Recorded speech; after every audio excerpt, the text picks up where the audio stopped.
നമോ ഭഗവതേ വാസുദേവായ. ഓം ശ്രീകൃഷ്ണായ നമഃ.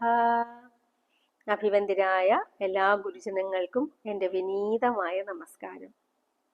ശ്രീമദ് ഭാഗവത മാഹാത്മ്യ ക്ലാസ്സിലേക്ക് ഏവർക്കും സ്വാഗതം. ശ്രീമദ് ഭാഗവതം മാഹാത്മ്യം 4-ാമത്തെ അധ്യായം 44-ാമത്തെ ശ്ലോകം പാരായണം ചെയ്യാം. പാരായണം ചെയ്യട്ടെ. തരുണീ കുടിലാതസ്യ സഖ്യഗ്രേ ചരുരോദഃ അഹോ ചിന്താമമോത്പന്ന ഫലം ചാഹം ന ഭക്ഷയേ. ആത്മദേവൻ ആ സന്യാസി കൊടുത്ത ഫലത്തെ തൻ്റെ ഭാര്യയുടെ കയ്യിൽ ഏൽപ്പിച്ചിട്ട് ഭക്ഷിക്കൂ എന്ന് പറഞ്ഞിട്ട് പുറത്തേക്ക് പോയി. ആ ഭാര്യ കുടിലയാകുന്നു.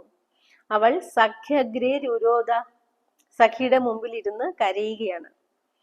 അഹോ ചിന്താമമോത്പന്ന, വല്ലാത്ത കാരണം കൊണ്ട് എനിക്ക് എന്തോ വലിയ ദുഃഖമുണ്ടാകുന്നു. ഫലം ച അഹം ന ഭക്ഷയേ, ഈ ഫലത്തെ ഞാൻ ഭക്ഷിക്കുന്നില്ല, ഭർത്താവിനെ അനുസരിക്കില്ല. 45 വായിക്കാം. ഫലഭക്ഷേണ ഗർഭസ്യാത് ഗർഭേണോദരവൃദ്ധിതാ സ്വൽപഭക്ഷ്യം തതോ ശക്തിർ ഗൃഹകാര്യം കഥം ഭവേത്. എന്തുകൊണ്ട് ഭക്ഷിക്കില്ല? അതിന്റെ കാരണം പറയുകയാണ്. ഫലഭക്ഷേണ ഗർഭഃ സ്യാത്, ഫലം ഭക്ഷിക്കുന്നത് കൊണ്ട് ഗർഭം ഉണ്ടാകും. അപ്പോൾ ആ വിശ്വാസം നന്നായിട്ടുണ്ട് അല്ലേ.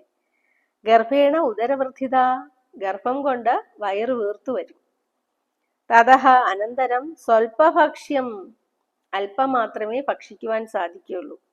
അതുകൊണ്ട് തന്നെ അശക്തി, ശക്തിയില്ലാണ്ട് വരും. ഗൃഹകാര്യം കഥം ഭവേത്, പിന്നെ ഈ ഗൃഹത്തിലെ കാര്യങ്ങളെല്ലാം ആര് നോക്കും? 46-ാമത്തെ ശ്ലോകം. ദൈവാഘാടീ വ്രജേത് ഗ്രാമേ പലായേത് ഗർഭിണീ കഥം ശുഗവന്യവസേത് ഗർഭഃ തം കുക്ഷേ കഥം ഉത്സൃജേത്. ഇനി ഒരു പക്ഷേ ഗ്രാമത്തില് ഘാടി, ഒരു വണ്ടിയോ മറ്റോ, വ്രജേത് ദൈവാത, എന്തെങ്കിലും ഒരു കാരണം കൊണ്ട് വണ്ടി വല്ലതും വന്നാൽ, ഗർഭിണി കഥം പലായത്, ഗർഭിണിയായിരിക്കുന്ന ഞാൻ ഈ വയറൊക്കെ വെച്ചിട്ട് എങ്ങനെ ഓടിപ്പോകും, രക്ഷപ്പെടും? ഇനി ശുഗനെ പോലെ ഗർഭഃ, ഗർഭം, കുക്ഷിയില് ഒരു പക്ഷെ ശ്രീശുകൻ 16 വർഷം ഗർഭത്തിൽ വസിച്ചു എന്ന് പറയുമല്ലോ, അതേപോലെ ഗർഭത്തില് കിടന്നുപോയാൽ കഥം ഉത്സൃജേത്, അതിനെ എങ്ങനെ ഉപേക്ഷിക്കും, പുറത്തു കൊണ്ടുവരും? 47. ത്യജ്യേദാഗതോ ഗർഭഃ തദാ മേ മരണം ഭവേത് പ്രസൂതോ ദാരുണം ദുഃഖം സുകുമാരീ കഥം സഹേ. പ്രസവ സമയത്തില് ആ ഗർഭസ്ഥനായിരിക്കുന്ന ശിശു ഒരു പക്ഷേ അത് വിലങ്ങനെയുള്ള ഭാവത്തിലാണ് വന്നാലോ, അങ്ങനെയാണെങ്കിൽ മരണം തന്നെ ഫലമായിട്ടുണ്ടാകും. ഇനി പ്രസവിക്കുന്നതായാലും അസഹ്യമായ ദുഃഖമുണ്ടാവില്ലേ? എങ്ങനെ ഇത്രയും സുന്ദരിയായ ഞാൻ അത് സഹിക്കും? 48. മന്ദായ അമ്മയി സർവസ്വം നനാന്താ സംഹരേത്തദാ സത്യശൗചാദി നിയമോ ദുരാരാധ്യ സദൃശ്യതേ. മന്ദായാം മയി സർവസ്വം, വേദന സഹിക്കാൻ ശക്തിയില്ലാണ്ട് ഞാൻ തളർന്നു പോകുമ്പോ എന്റെ നനാന്ത, ഭർത്താവിന്റെ സഹോദരി, മുതലെല്ലാം സംഹരേത്, എല്ലാം കൊണ്ടുപോകും, എടുത്തുകൊണ്ടുപോകും. ഇനി സത്യശൗചാദി നിയമ, സത്യം, ശൗചം മുതലായ നിയമങ്ങളെ ഇത് കഴിച്ചാൽ അനുഷ്ഠിക്കണമെന്നും പറയുന്നുണ്ട്. അത് ദുരാരാധ്യ, എന്നെ കൊണ്ടത് എളുപ്പത്തിലൊന്നും വേണ്ടതുപോലെ ചെയ്യുവാൻ സാമർഥ്യമില്ല തന്നെ, എനിക്കത് ചെയ്യുവാൻ കഴിയില്ല. ഇതൊരു സാധാരണ പ്രാകൃതയായ ഒരു സ്ത്രീയുടെ ജൽപ്പനങ്ങൾ തന്നെയാണ്. ഭക്തിയില്ലാത്ത, സംസ്കാരമില്ലാത്ത. അതാണ് സത്യം വേണമെന്ന് അവർക്കറിയും, മനഃശൗചം വേണമെന്ന് അവർക്കറിയും. പക്ഷെ അതൊന്നും ചെയ്യുവാൻ താല്പര്യമില്ല. എപ്പോഴും എങ്ങനെയാണ്? കൃപണ കലഹപ്രിയ, നന്ദി കെട്ടവളാണ്, കലഹം ചെയ്തുകൊണ്ടിരിക്കുന്നവളാണ്, എപ്പോഴും സംസാരിച്ചു കൊണ്ടിരിക്കുന്നവളാണ്. നേരത്തെ പറഞ്ഞു. 49. ലാളനീ പാലനീ ദുഃഖം പ്രസൂതായാശ്ച വർത്തതേ വന്ധ്യാ വാ വിധവാ നാരീ സുഖിനീ ചേതി മേ മതിഃ. ഇനി ഒരു പക്ഷേ ദുഃഖമെല്ലാം സഹിച്ച് ആ കുഞ്ഞിനെ പ്രസവിച്ചാൽ തന്നെ ലാളിക്കുന്നതും പാലിക്കുന്നതും ദുഃഖം തന്നെ. അതുകൊണ്ട് അവരുടെ അഭിപ്രായം എന്താണെന്ന് പറയുകയാണ്. വന്ധ്യയായിരിക്കുകയും അല്ലെങ്കിൽ വിധവയായിരിക്കുകയും ചെയ്യുന്ന നാരി, സ്ത്രീയാണ് സുഖിനി, സുഖിക്കുന്നവൾ എന്നാണ് മേ മതിഃ, എന്റെ അഭിപ്രായം എന്നാണ് ഈ ധുന്ദുലി പറയുന്നത്. 50-ാമത്തെ ശ്ലോകം. ഏവം കുതർക്കയോഗേന തദ്ഫലം നൈവ ഭക്ഷിതം പത്യാ പൃഷ്ടം ഫലം ഭുക്തം ഭുക്തം ചേതി തയേരിതം. ഏവം കുതർക്കയോഗേന, ഇങ്ങനെ വേണ്ടാത്ത ഓരോ കാര്യങ്ങൾ പറഞ്ഞു തർക്കിച്ച് ആ ഫലത്തെ അവൾ ഭക്ഷിച്ചില്ല. ഭക്ഷിച്ചില്ല. പത്യാപൃഷ്ടം, ഭർത്താവ് വന്ന് ചോദിച്ചു, ഭക്ഷിച്ചോ? ഭുക്തം, ഞാൻ ഭക്ഷിച്ചു എന്ന് അവൾ കളവ് പറയുകയും ചെയ്തു. 61. ഏകദാ ഭഗിനീ തസ്യാഃ തദ്ഗൃഹേ സ്വേച്ഛയാ ഗതാ തദഗ്രേ ഗതിതം സർവം ചിന്തേയം മഹരീഃ മേ. ഒരിക്കൽ അവള് തന്റെ ഭഗിനി, അനുജത്തിയുമായിട്ട് ചെയ്ത സംഭാഷണമാണ് പറയുന്നത്. യദൃച്ഛയാ അവിടെ എത്തിച്ചേർന്നു. തദഗ്രേ, അവളുടെ മുമ്പിലിരുന്ന് അവളുടെ ഈ ദുഃഖത്തെക്കുറിച്ചും ചിന്തകളെക്കുറിച്ചും അവൾ ആ അനുജത്തിയുമായിട്ട് പങ്കുവയ്ക്കുകയാണ്.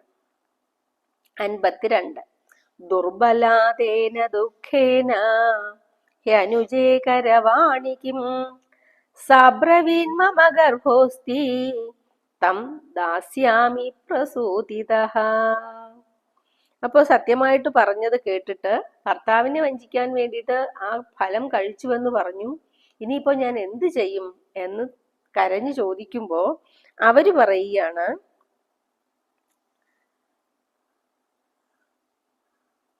ഒരിക്കലും ദുഃഖിക്കരുത്. എന്തുകൊണ്ട്? ഹേ, എന്റെ ജ്യേഷ്ഠത്തിയാണല്ലോ, ദുഃഖിക്കരുത്. ഒരു മാർഗം ഞാൻ പറയാം. ഇപ്പോൾ എനിക്ക്, അതായത് അനുജത്തിക്ക് ഗർഭമുണ്ട്. അതിനെ പ്രസവിച്ച ശേഷം ആ ശിശുവിനെ ഞാൻ ചേച്ചിക്ക് കൊണ്ടുവന്ന് തരാം. 53. താവത് കാലം സഗർഭേവ ഗുപ്താതിഷ്ഠ ഗൃഹേ സുഖം വിത്തം ത്വം മത്പതേർയച്ഛ സതേ ദാസ്യതി ബാലകം. താവത് കാലം, അതുവരെ ഗർഭിണിയാണെന്ന് ഗുപ്ത, ഗോപ്യമായിട്ട് നടിച്ചുകൊണ്ട് ഗൃഹത്തിൽ തന്നെ സുഖം തിഷ്ഠ, സുഖമായിട്ടിരിക്കൂ. ഞാൻ ഒരു കാര്യം ചെയ്യാം. എന്റെ ഭർത്താവിന് നിങ്ങളുടെ കയ്യിൽ നിന്ന് കുറച്ച് പൈസ കൊടുക്കുക, അതാ പറയുന്നത്. വിത്തം ത്വം മത്പതേഹേ യച്ഛ, കുറച്ച് ധനം കൊടുക്കുകയാണെങ്കിൽ അദ്ദേഹം നിങ്ങൾക്ക് ബാലകം ദാസ്യതി, ആ ശിശുവിനെ തീർച്ചയായിട്ടും കൊണ്ടുതരും. 54. ഷാൺമാസികോ മൃതോ ബാല ഇതി ലോകോ വദിഷ്യതി തം ബാലം പോഷയിഷ്യാമി നിത്യമാഗത്യ തേ ഗൃഹേ. ഇനി എന്റെ കുഞ്ഞിനെ കുറിച്ച് ജനങ്ങൾ അന്വേഷിക്കില്ലേ? അപ്പോ അത് ഷാൺമാസിക, 6 മാസം ജീവിച്ചു, പിന്നീട് അത് മരിച്ചുപോയി എന്ന് ലോകരോട് പറയാം. തം ബാലം പോഷയിഷ്യാമി, ഞാൻ നിത്യം ആഗത്യ തേ ഗൃഹേ, നിത്യവും നിങ്ങളുടെ ഗൃഹത്തിൽ വന്നിട്ട് ആ ബാലനെ, അതായത് തരുന്ന കുഞ്ഞിനെ പോഷിപ്പിച്ചും കൊള്ളാം. 55-ാമത്തെ ശ്ലോകം. ഫലമർപ്പയധേന്വൈത്വം പരീക്ഷാർത്ഥം തു സാമ്പ്രതം തത്തഥാചരിതം സർവം തഥൈവ സ്ത്രീ സ്വഭാവതഃ.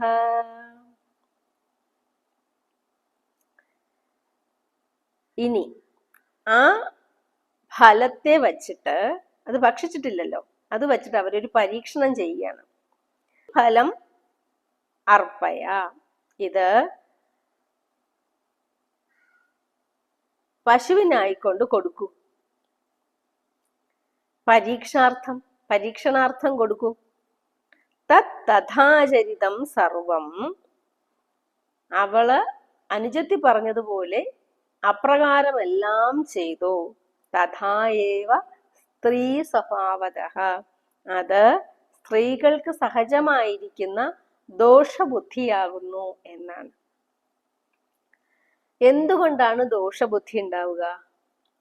വിവേകപൂർണമായ ചിന്തകൾ ഇല്ലാതിരിക്കുമ്പോൾ, അഹം, ഞാനെന്നും എൻ്റെ എന്നുമുള്ള ആ ഒരു അജ്ഞാനം ബാധിക്കും. ബുദ്ധി മലീമസമായി പോകും.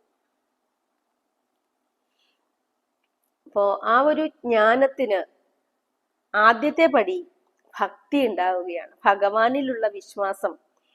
എത്ര കണ്ട് ഭഗവാനിൽ വിശ്വാസം ഉണ്ടാകുന്നു, അത്രത്തോളം ഒരാൾ ച്യുതിയിലേക്ക് പോകുകയില്ല. അത് കൗമാര ആചരേത്, ചെറുപ്പകാലത്തിൽ തന്നെ കൊണ്ടുവരേണ്ടതാണ്. ചെറുപ്പകാലത്തിൽ തന്നെ കൊണ്ടുവരേണ്ടതാണെന്ന് ആര് പറഞ്ഞു? പ്രഹ്ലാദകുമാരൻ. ചെറുപ്പത്തിൽ തന്നെ ഈ ഒരു വിശ്വാസം നമ്മുടെ മനസ്സാക്ഷിയായിട്ട് നമ്മുടെ ഉള്ളിലിരിക്കുന്നയാളാണ് ഭഗവാൻ. ആ ഭഗവാനെ വഞ്ചിച്ചിട്ട് നമുക്ക് ഒരു കർമ്മവും ചെയ്യുക സാധ്യമല്ല. ഇനി ഒരുപക്ഷെ ചെയ്താൽ ആ കർമ്മഫലം ഏതൊരു കാലത്തും ആ ചെയ്ത ആളിനെ, കർത്താവിനെ പിന്തുടരുക തന്നെ ചെയ്യും. 1000 ധേനുക്കളുടെ ഇടയിലേക്ക് ഒരു പശുക്കുട്ടിയെ അഴിച്ചുവിട്ടാൽ അത് കൃത്യമായിട്ട് അതിൻ്റെ അമ്മയുടെ അടുത്ത് പോയി നിൽക്കുമെങ്കിൽ ഏത് ജന്മത്തിലായാലും ദുഷ്കൃതം ചെയ്ത ഒരുവനെ ദുഷ്കൃതം പിന്തുടരും, സൽക്കർമ്മങ്ങൾ ചെയ്തവനെ സൽക്കർമ്മങ്ങളും പിന്തുടരും. ഇനി എന്താണ് ബാക്കി സംഭവിച്ചിരിക്കുക?